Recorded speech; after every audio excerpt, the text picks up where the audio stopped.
Welcome back to my YouTube channel Amoreddy YouTube channel. ಹೇಗಿದ್ದೀರಾ ಎಲ್ಲರೂ? ಚೆನ್ನಾಗಿದ್ದೀರಾ?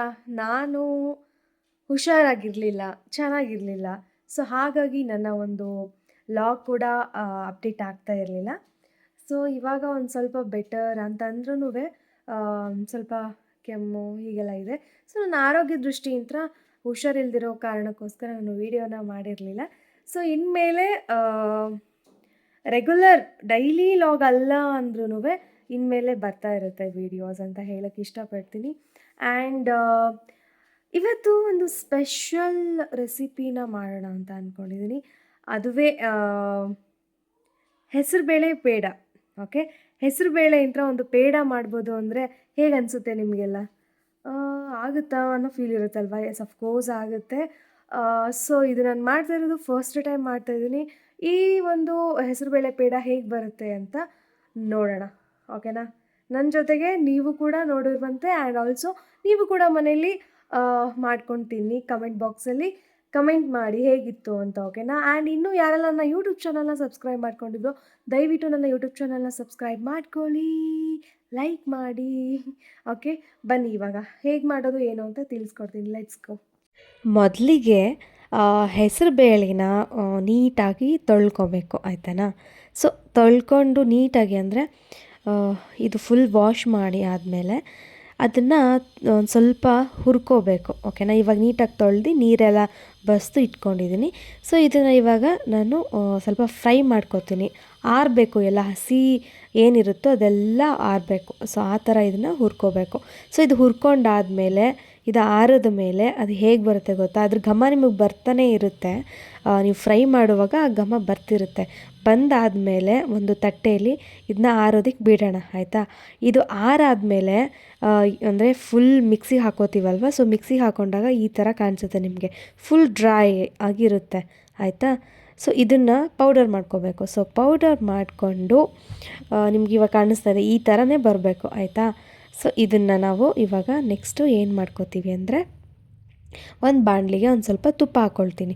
ನಾನು ಯಾವ ಬಾಣಲಿಲಿ ಹುರ್ಕೊಂಡಿದ್ನೋ ಅದೇ ಬಾಣಲಿಲಿ ಒಂದು 2 to 3 ಟೇಬಲ್ ಸ್ಪೂನಷ್ಟು ತುಪ್ಪನ ಹಾಕ್ಕೊಂಡಿದ್ದೀನಿ. ಸೊ ಆ ತುಪ್ಪಕ್ಕೆ ನೀವು ಹೆಸರುಬೇಳೆ ಪೌಡರ್ ಏನು ಮಾಡ್ಕೊಂಡಿರ್ತೀರೋ ಮಿಕ್ಸಿ ಹಾಕ್ಕೊಂಡು ಅದನ್ನು ಮಿಕ್ಸ್ ಮಾಡ್ಕೊತಾ ಇರಬೇಕು. ನೀಟಾಗಿ ಮಿಕ್ಸ್ ಮಾಡ್ಕೊಳ್ಳೋಣ ಇದನ್ನ.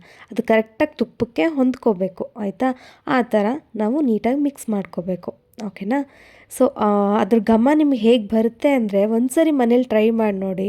ನಿಜವಾಗ್ಲೂ ಹೇಳ್ತೀರಾ, ಮೈಸೂರು ಪಾಕಿಗೆ ಅಷ್ಟೊಂದು ತುಪ್ಪ ಹಾಕಿ ಮಾಡೋದಕ್ಕಿಂತ ಇದು ಹಾಕಿದ್ರೆ ಎಷ್ಟು ಚೆನ್ನಾಗಿ ಬರುತ್ತೆ ಅಂದರೆ, ನನಗೆ ನಿಜವಾಗ್ಲೂ ಮೈಸೂರು ಪಾಕ್ ಯಾರ್ಯಾರಿಗೆ ಇಷ್ಟ ಆಗಲ್ವೋ, ನನಗಿಷ್ಟ ಆಗಲ್ಲ, ಆಲ್ಮೋಸ್ಟ್ ಎಲ್ರಿಗೂ ಇಷ್ಟ ಆಗುತ್ತೆ ಅನ್ಕೋತೀನಿ. ಬಟ್ ಪರ್ಸ್ನಲಿ ನಂಗೆ ಮೈಸೂರು ಪಾಕ್ ಅಂದರೆ ಇಷ್ಟ ಇಲ್ಲ. ಸೊ ಹಾಗಾಗಿ ನನಗೆ ಈ ಸ್ವೀಟ್ ತುಂಬಾ ಇಷ್ಟ ಆಯಿತು. ಸೊ ಒಂದ್ಸರಿ ನೀವು ಮಾಡ್ಕೊಳ್ಳಿ. ಸೊ ಅಲ್ಲಿ ಫ್ರೈ ಆಗ್ತಾ ಇರುವಾಗ ತುಪ್ಪದ ಜೊತೆಗೆ ಸೈಡಲ್ಲಿ ತಟ್ಟೆಗೆ ತುಪ್ಪನ ಸವರ್ಕೋತಾ ಇದ್ದೀನಿ, ಯಾಕಂದರೆ ಅದನ್ನು ನೀಟಾಗಿ ಸ್ವೀಟ್ ಕಟ್ಲೆಟ್ ಮಾಡಬೇಕಲ್ವ, ಅದಕ್ಕೆ. ಸೊ ಇವಾಗ ಪ್ಲೇಟಿಗೆ ತುಪ್ಪನ ಸವರ್ಕೊಂಡಾಯಿತು. ಸೊ ಇನ್ನೊಂದು ಬಾಣಲಿಲಿ ನಾವೇನು ಮಾಡ್ಕೋತೀವಿ ಅಂತ ಅಂದರೆ ಸಕ್ಕರೆ ಪಾಕ ಮಾಡ್ಕೋಬೇಕು, ಓಕೆನಾ? ಈ ಸಕ್ಕರೆ ಪಾಕ ಸ್ವೀಟಿಗೋಸ್ಕರ, ಆಯಿತಾ? ಬೆಲ್ಲ ಹಾಕಿ ಒಂದ್ಸರಿ ಟ್ರೈ ಮಾಡಿ ನಾನು ನೋಡಿಲ್ಲ, ಬಟ್ ಸಕ್ಕರೆದೇ ಮಾಡೋಣ ಅಂತ ಮಾಡಿದೆ, ಯಾಕಂದರೆ ಬೆಲ್ಲದ ಆಣನ ಕರೆಕ್ಟಾಗಿ ಹಿಡಿಯೋಕ್ಕಾಗಲ್ವಲ್ಲ. ಸೊ ಹಾಗಾಗಿ ಸಕ್ಕರೆ ಪಾಕ. ಈ ಸಕ್ಕರೆ ಪಾಕದ ಹೇಗೆ ಅಂತಂದರೆ ಒಂದೇಳೆ ಪಾಕ ಮಾತ್ರ ಬರಬೇಕು ನೀಟಾಗಿ, ಆಯಿತಾ? ಸೊ ಅದು ಹೇಗೆ ಅಂತಂದರೆ ಮಿಡ್ಲು ಕಟ್ಟಾಗಬಾರ್ದು ಪಾಕ, ಒಂದೇಳೆದು. ಸೊ ಒಂದೇಳೆ ಪಾಕ ನೀಟಾಗಿ ಬರಬೇಕು. ಅದನ್ನು ನಾನು ನಿಮಗೆ ತೋರಿಸ್ಕೊಡ್ತೀನಿ ಹೇಗೆ ಅಂತ. ಅದು ಕರೆಕ್ಟಾಗಿ ಹಿಡಿದ್ರೆ ಮಾತ್ರ ಪರ್ಫೆಕ್ಟಾಗಿ ಸ್ವೀಟ್ ಬರುತ್ತೆ. ಇಲ್ಲ ಅಂತಂದರೆ ಒಂದು ಫುಲ್ ತೆಳುವಾಗರೂ ಆಗುತ್ತೆ, ಇಲ್ಲ ತುಂಬ ಗಟ್ಟಿ ಆಗಿಬಿಡುತ್ತೆ ಸ್ವೀಟು. ಸೊ ದಿಢೀರಾಗಿ ಮಾಡಬೇಕು ಅಂದರೆ ಈ ಥರ ಮಾಡಬಹುದು.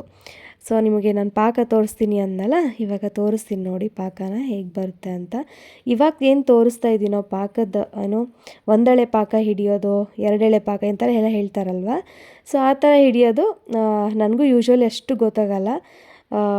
ಸೊ ಇಲ್ಲಿ ಕಟ್ಟಾಗ್ತಿದೆ ನೋಡಿ ಇವಾಗ. ಸೊ ಈ ಥರ ಕಟ್ಟಾಗಬಾರ್ದು, ಇದನ್ನು ಪಾಕ ಆಗಬೇಕು, ಆಯಿತಾ? ಇನ್ನೊಂದು 2-3 ನಿಮಿಷ ಪಾಕನ ಸ್ವಲ್ಪ ಕುದಿ ಬರ್ಸ್ಕೊಳ್ಳೋಣ. ಸೊ ಬಂದಾದಮೇಲೆ ಒಂದೆಳೆ ಪಾಕ ಬರುತ್ತೆ, ಆಯಿತಾ? ಸೊ ಇವಾಗ ಆ ಪಾಕಕ್ಕೆ ನಾವು ಸ್ವೀಟನ್ನ ಮಿಕ್ಸ್ ಮಾಡ್ಕೋಬೇಕು, ಓಕೆನಾ? ಸೊ ಇವಾಗ ಆ ಪಾಕನ ತಗೊಂಡು ನೀಟಾಗಿ ಈ ಒಂದು ಏನು ತುಪ್ಪದಲ್ಲಿ ನಾವು ಮಿಕ್ಸ್ ಮಾಡಿ ಇಟ್ಕೊಂಡಿದ್ವೋ ಈ ತುಪ್ಪಕ್ಕೆ ಈ ಸಕ್ಕರೆ ಪಾಕನ ಹಾಕಬೇಕು. ನೀಟಾಗಿ ಹಾಕಿ ಇದನ್ನು ಮಿಕ್ಸ್ ಮಾಡಿಕೊಂಡು ತಿಂತಾ ಇದ್ದರೆ ಆ್ಯಕ್ಚುಲಿ ನಾನು ಕಾಯ್ತಾ ಇದ್ದೀನಿ ಯಾವಾಗ ತಿಂತೀನಿ ಅಂತ. ಅಷ್ಟು ಘಮ, ಅಷ್ಟು ಚೆನ್ನಾಗಿ ಬಂದಿದೆ. ಬಟ್ ತಿಂದಾದಮೇಲೆ ನನಗೆ ಇದು ಮೈಸೂರು ಪಾಕೆ ಅಂತ ಅನಿಸ್ಬಿಟ್ಟಿತ್ತು. ಅಷ್ಟು ಚೆನ್ನಾಗಿತ್ತು ಗೊತ್ತಾ, ತುಂಬ ಚೆನ್ನಾಗಿತ್ತು. ಹೇಳೋಕ್ಕಾಗಲ್ಲ. ಒಂದು ಸರಿ ಅದನ್ನು ಟೇಸ್ಟ್ ಮಾಡಿನೇ ನೋಡಬೇಕು ಆಯಿತಾ. ಸೊ ಇವಾಗ ನಾನು ಪಾಕನ ಆ್ಯಡ್ ಮಾಡ್ಕೊಂಡಾದ್ಮೇಲೆ ಮತ್ತೆ ಒಂದು ಸ್ವಲ್ಪ ಬಿಸಿ ಮಾಡ್ಕೋತಾ ಇದ್ದೀನಿ. ಒಂದು ಕುದಿ ಬಂದರೆ ಸಾಕು ಇದು ಆಯಿತಾ. ಇದು ನೋಡ್ತಾ ಇದ್ದೀರಲ್ವ, ಇವಾಗ ಒಂದು ಕುದಿ ಬರಬೇಕಷ್ಟೆ. ಸೊ ಇವಾಗ ನಾನು ಈ ಥರ ಸ್ವೀಟ್ಗಳನ್ನ ಬೇರೆ ಬೇರೆ ಥರದ್ದೆಲ್ಲ ಮಾಡ್ತಾಯಿದ್ದೀನಿ. ನೆಕ್ಸ್ಟು ನಾನು ಸೋನ್ ಪಾಪಡೆ ಮಾಡೋಣ ಅಂತ ಅಂದ್ಕೊಂಡಿದ್ದೀನಿ. ಯಾರಿಗೆಲ್ಲ ಇಷ್ಟ ಸೋನ್ ಪಾಪಡೆ ತಿಳಿಸಿ ಕಮೆಂಟ್ ಬಾಕ್ಸಲ್ಲಿ. ಮಾಡಲಾ ಬೇಡವಾ ಏನು ಅಂತ ಕಮೆಂಟ್ ಬಾಕ್ಸಲ್ಲಿ ಹೇಳಿ ಆಯಿತಾ.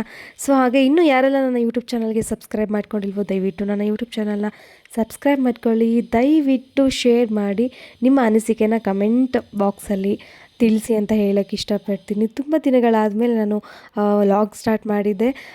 ಸ್ವಲ್ಪ ಪರ್ಸ್ನಲ್ ಪ್ರಾಬ್ಲಮ್ ಇತ್ತು. ಓನ್ಲಿ ದ ರೀಸನ್ ನನಗೆ ತುಂಬಾ ಹುಷಾರಿರಲಿಲ್ಲ. ಸೊ ಹಾಗಾಗಿ ವಿಡಿಯೋ ಮಾಡೋಕ್ಕಾಗಿರಲಿಲ್ಲ ನನಗೆ.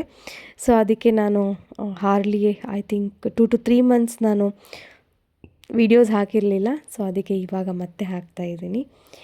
ಎಸ್ ನೋಡಿ ಇವಾಗ ಎಷ್ಟು ಗಟ್ಟಿ ಬರ್ತಿದೆ ಅಂತ. ಸೊ ಇದೊಂದು ಪಾಕ ಹೇಗೆ ಹಾಕಿದ್ಮೇಲೆ ಗಟ್ಟಿ ಆಗ್ತಾ ಹೋಗುತ್ತೆ ಅಂದರೆ, ಮುಟ್ಟಿದ್ರೆ ಅದು ಗಟ್ಟಿನೂ ಅನಿಸ್ಬಾರ್ದು, ಕೆಳಗಡೆ ನೀವು ತಟ್ಟೆಗೆ ಹಾಕಿದ್ರೆ ಅದು ಹರಡಲೂಬಾರ್ದು ಅದು ತಟ್ಟೆಗೆ. ಸೊ ಆ ಥರ ಒಂದು ಮಿಕ್ಸ್ಚರ್ ಆಗಿರಬೇಕು. ಸೊ ಇವಾಗ ಇದು ಕರೆಕ್ಟಾಗಿ ಮಿಕ್ಸ್ಚರ್ ಆಗಿದೆ, ಓಕೆನಾ. ಇವಾಗ ಇದನ್ನು ನಾವು ತಟ್ಟೆಗೆ ಹಾಕ್ಕೊಂಡು ಇದನ್ನು ನಾವು ಸ್ಲೈಸ್ ಮಾಡ್ಕೊಳ್ಳೋಣ. ಸ್ಲೈಸರು ಮಾಡ್ಕೊಳ್ಳಿ, ನಿಮ್ಗೆ ಯಾವ ಶೇಪ್ ಬೇಕು ಆ ಶೇಪ್ ಕಟ್ ಮಾಡ್ಕೊಳ್ಳಿ ಆಯಿತಾ. ಇವಾಗ ನಾನು ಮಾಡ್ತಾ ಇರೋದು ಡೈಮಂಡ್ ಕಟ್ ಮಾಡೋಣ ಅಂತ ಅಂದ್ಕೊಂಡಿದ್ದೀನಿ. ಇದಕ್ಕೆ ಇನ್ನೊಂದು ಸ್ವಲ್ಪ ನಾನು ಸಕ್ಕರೆ ಬೇಕಿತ್ತು ಅಂತ ಅನ್ನಿಸ್ತು. ಬಟ್ ಪರ್ಫೆಕ್ಟ್ ಆಗಿದೆ ಸ್ವೀಟು. ಯಾರಿಗೆ ಜಾಸ್ತಿ ಇಷ್ಟ ಆಗಲ್ವೋ ಅವ್ರಿಗೆ ಈ ಸಕ್ಕರೆ ಪ್ರಮಾಣ ಏನಿದೆ ತುಂಬ ತುಂಬ ತುಂಬಾ ಚೆನ್ನಾಗಿದೆ ಅಂತ ಹೇಳ್ಬೋದು. ಸೊ ನೀವು ಕೂಡ ಮನೇಲಿ ಒಂದು ಸರಿ ಟ್ರೈ ಮಾಡಿ. ಹೆಸರು ಬೇಳೆ ಪೇಡ ಅಂತ ಹೇಳ್ಬಹುದು, ಓಕೆನಾ. ಒಂದ್ಸರಿ ಟ್ರೈ ಮಾಡಿ ತಿಂದ್ಬಿಟ್ಟು ಹೇಗಿತ್ತು ಅಂತ ಹೇಳಿ ಆಯಿತಾ. ಬಟ್ ಮಸ್ಟ್ ಆ್ಯಂಡ್ ಶುಡ್ ನಿಮ್ಮ ಮನೇಲಿ ನೀವು ಟ್ರೈ ಮಾಡಬೇಕು, ತುಂಬಾ ಈಸಿ ಇದೆ. ಸೊ ಇದನ್ನು ಟ್ರೈ ಮಾಡದೇ ಇರಬೇಡಿ, ಓಕೆನಾ. ಸೊ ತುಂಬ ಸಿಂಪಲ್ ಆಗಿದೆ, ಕ್ರಂಚಿ ಆಗಿದೆ. ಟ್ರೈ ಮಾಡಿ ನಿಮ್ಮ ಮನೇಲಿ ಅಂತ ಹೇಳ್ತಾ ಈ ವಿಡಿಯೋನ ಇಲ್ಲಿಗೆ ಏನು ಮಾಡ್ತಾಯಿದ್ದೀನಿ. ಇನ್ನು ಯಾರೆಲ್ಲ ಯೂಟ್ಯೂಬ್ ಚಾನಲ್ ಸಬ್ಸ್ಕ್ರೈಬ್ ಮಾಡ್ಕೊಳ್ಳಿ, ಬೆಲ್ ಐಕಾನ್ ಕ್ಲಿಕ್ ಮಾಡಿ, ಶೇರ್ ಮಾಡಿ, ನಿಮ್ಮ ಅನಿಸಿಕೆನ ಕಮೆಂಟ್ ಬಾಕ್ಸಲ್ಲಿ ಹಂಚಿಕೊಳ್ಳಿ ಅಂತ ಹೇಳ್ತಾ ಇಲ್ಲಿವರೆಗೂ ಈ ವಿಡಿಯೋನ ನೋಡಿದ್ದಕ್ಕೆ ತುಂಬ ಹೃದಯದ ಧನ್ಯವಾದಗಳು. Love you all, bye.